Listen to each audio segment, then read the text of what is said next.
So let's cut out the bottom section. I'm going to go for this one, going to grab, let's see what tool will probably be best. The quick selection tool that will select our layer fairly quickly. I'm just going to click, I'm just wanting the golden liquid area. And I'm just going to see if I can't smooth that selection out a little bit. You can always go outside of it since it's transparent. There's nothing beyond that point. I'm not necessarily going to select this portion because that's not going to be transparent as much as the liquid is. So I'm just trying to maintain that. And I'm just going to get the polygon lasso tool and do subtraction just to kind of clean up this little selection so it's not so gritty. It's a little bit more straight of a selection. And then the same thing with addition. I'm going to add any stragglers. And I have my selection. So I'm going to go ahead and do the same thing. I'm going to cut. We can also do a masking. We're going to go into layer masking a little bit later, which is non-destructive editing. But for this case, I'm just going to keep it simple. I'm just going to cut. I'm going to go ahead and use my shortcuts. Command X. I'm going to go up to the top and do paste special. And there's, of course, the shortcut there. Make sure you memorize that. We're going to be using that a lot of shortcuts in the class. So now we have this as an isolated layer, and we can either use blending modes or just reduce the transparency just a little bit to let a little bit of the transparency show through the glass. And we'll get to layering mask. We could have also isolated this with a layering mask so that we don't destroy the original glass, but for this case this is a permanent change, so I'm not going to worry about it so much with this particular case. Okay. So that hard light looks really good. So just kind of going through our settings, we just want this to be a very, very subtle transparency. It would be even better if we can blur the background behind it. So hard light seemed to work as well, which is the same setting that we used up top. The only problem is it makes it look almost like, I don't know, highlighter yellow. That doesn't look like a very appetizing glass of wine anymore. So I'm going to go back to normal. Let's see if I can't just reduce the transparency just a tad so it can maintain that rich white wine color. So sometimes the blending modes work, sometimes it's better just to reduce the opacity.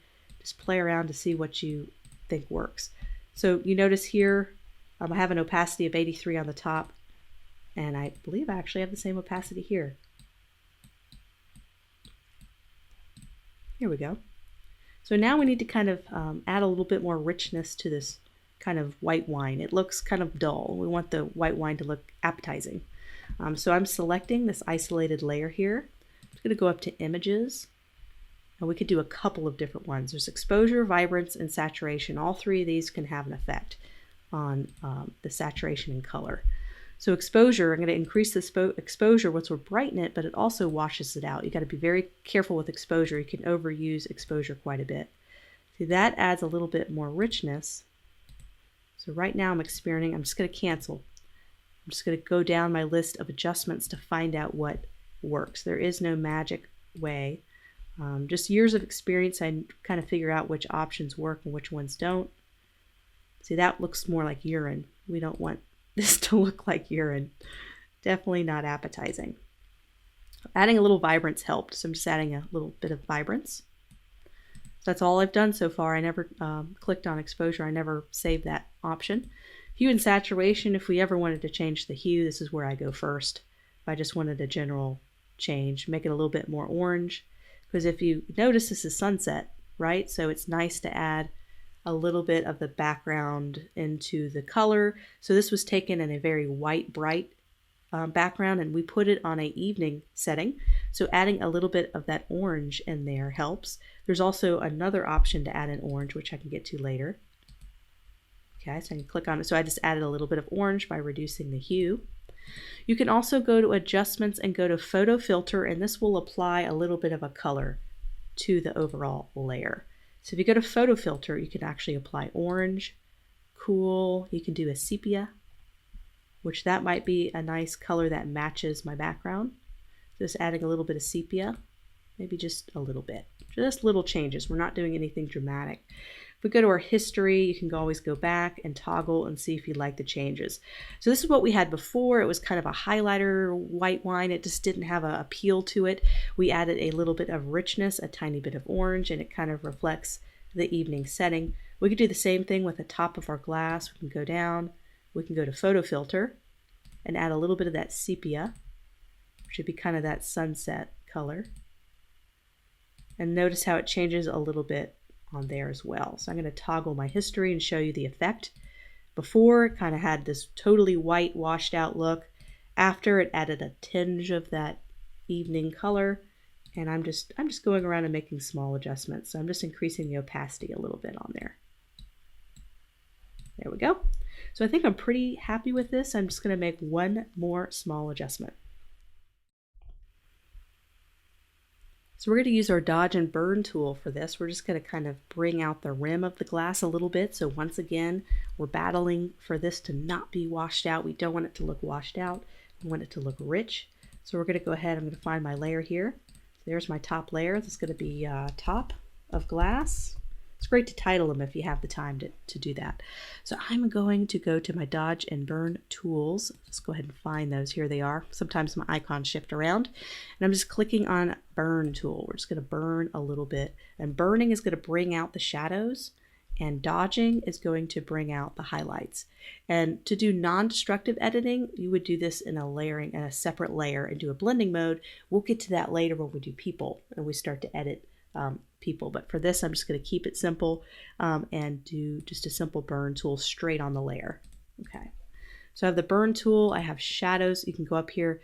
Please play around with these. Sometimes shadows bring out the shadows, and sometimes if you darken the highlights, it has a different effect. So I'm going to start off with shadows. Notice how the rim is kind of coming out a little bit. I'm going to switch to highlights. And that kind of does not have the desired effect. So that's okay. So we're going to get back to shadows. We're just bringing out some elements of the glass. Just brought out that rim a tiny bit more, so when you zoom out you could see the rim a little bit. So there's one more thing I see is the stem doesn't quite look like it belongs into the environment. It has that kind of white effect where it was taken on a white background. So I'm going to go and clean this up a little bit. I can either take the eraser tool and clean it up so it doesn't have that white line. I'm just taking the eraser tool and just doing it manually. Or we can select it by hand, zoom in really far and select it by hand. So here's kind of our stem and glass. We could do a couple things to make this not look so stark compared to everything else. We could do some of the same edits. We can go up to image and we can do a photo filter and add that same sepia to kind of have that evening effect added to it. See how that kind of matches now? So let me go back to history and show you the change. So you see now how it's kind of whited out, and this kind of adds a little bit of kind of that evening sunset reflection. We can add a slight blending mode to this to add some transparency. So I'm just going up to here to my blending modes. Let me bring out my layer. And we can experiment. Some of these might be too dramatic and show through too much. Like that's too transparent. So it might be better just to do a slight opacity change, just a little bit, just so you can kind of see how it shows through and it doesn't look like it's totally unreflective. So there's our little wine glass so far on there. We can actually work on the lighting even more. But just kind of a sample to show there's different ways to cut things out and there's different ways to kind of experiment with lighting and everything. So there's one more thing I want to do just for fun. Let's see if we can change this white wine into a red wine.